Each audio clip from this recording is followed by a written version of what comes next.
Good evening, visitors. Welcome to the Australian War Memorial's Last Post ceremony. My name is Craig Burrell, and joining us today from the Australian Army is Brigadier Montague Alchin. Following 33 years of service in the Australian Defence Force, this evening's ceremony marks the final duty of Brigadier Alchin in uniform. Sir, we thank you for your service.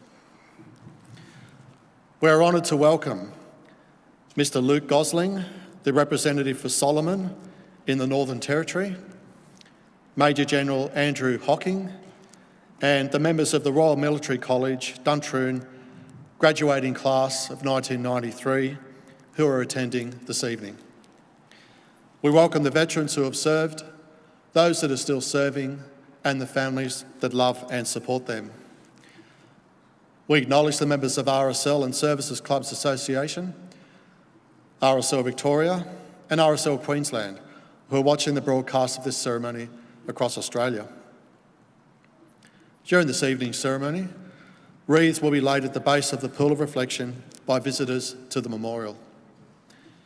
If you are able, please stand and join in singing the National Anthem.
Please be seated if you can do so. The Australian War Memorial was the vision of Charles Bean, Australia's First World War official historian. Bean landed with the Australian troops on Gallipoli and stayed with them at the front through to the end of the war. The idea of this national memorial and museum came to him at Pozières, France, in the depths of the bloody fighting of 1916. Bean's idea was that this would be a place where families and friends could mourn their loved ones buried in faraway places. It would also be a place that could help all Australians understand what these men and women had endured and what they had done for us. Bean's vision, to which we remain true, is best expressed as inscribed in the entrance to the memorial's galleries.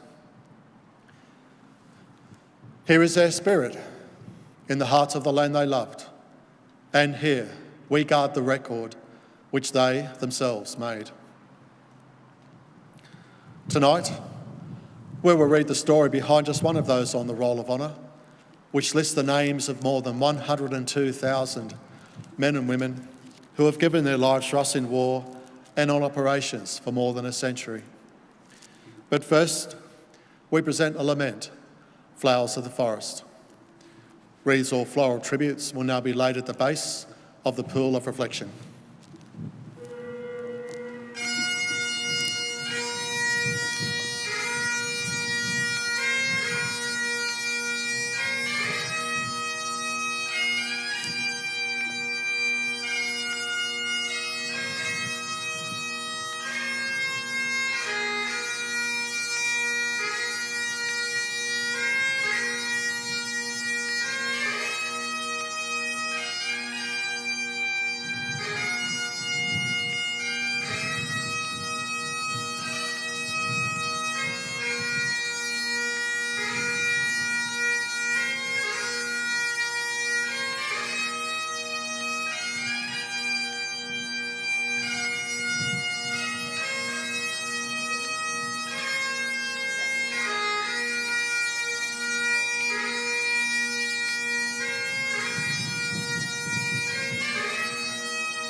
Today we remember and pay tribute to Private Arthur Montague Alchin. Arthur Alchin was born in 1898 in Gunning, New South Wales, the eldest son of 6 children born to Albert and Louisa Alchin. He was involved with the local Methodist church, attending Sunday school and singing in the choir. At the outbreak of war, Arthur was working as a mail runner. Arthur was not yet 17 years old when he enlisted in the Australian Imperial Force on the 26th of April 1916. Having falsified his enlistment papers to say that he was 18, he was accepted for active service. He was assigned to the 35th Battalion and embarked from Sydney aboard the troop ship Anchises on the 24th of August. En route to war, Arthur wrote home to his father, saying, "So far, the food has been everything one could ask for, plenty of everything. A whale caused great excitement by throwing water right up onto the deck. We are now off for England. To the boys who are forgetting their responsibilities, we send a kind greeting and urge them to come and fulfil their plain duty to king and country." Arthur reached England in October 1916, where he spent 2 months sick in hospital. He joined his unit on the Western Front in November 1916. Arthur's first major battle with his battalion took place in June 1917 in Belgium at the Battle of Messines.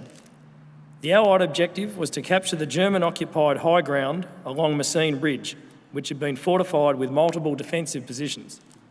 The operation was successful, but it came at an enormous cost, with over 25,000 casualties in a matter of days. This was Private Alchin's introduction to the Western Front. Arthur's next major action took place in the sector around Passchendaele in October 1917.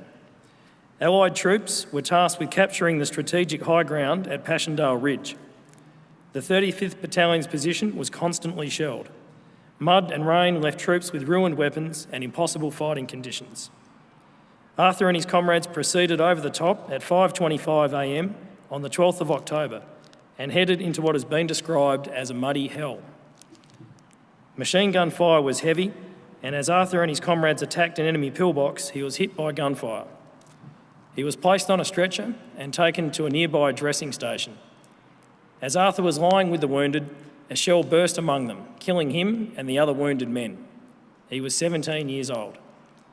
A comrade described the young private in a letter to the Red Cross, noting, "He was a game little chap, one of the best. The boys thought no end of him. He had absolutely no fear." News of her young son's fate reached Louisa Alchin soon after his death. A comrade of Alchin sent a letter to his mother to offer his condolences, writing, "I hardly know what to say. Your son was dearly loved by us all here.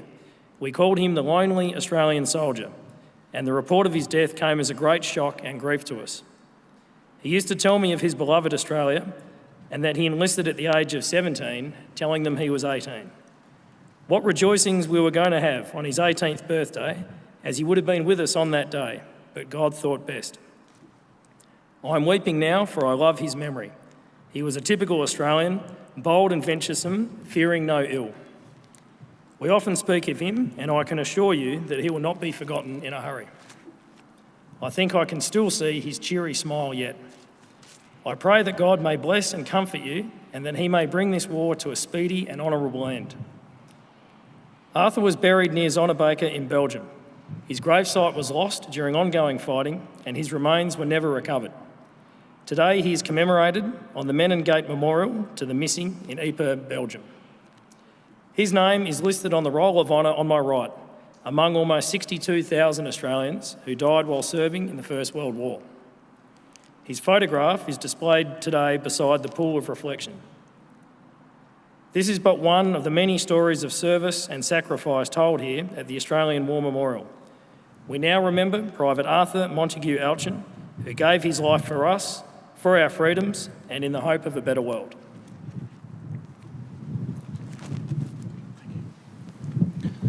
Please stand for the ode and the sounding of the last post.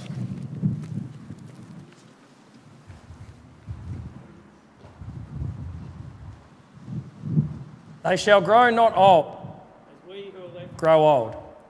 Age shall not weary them, nor the years condemn. At the going down of the sun, and in the morning, we will remember them. We'll remember them.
lest we forget. Lest we forget.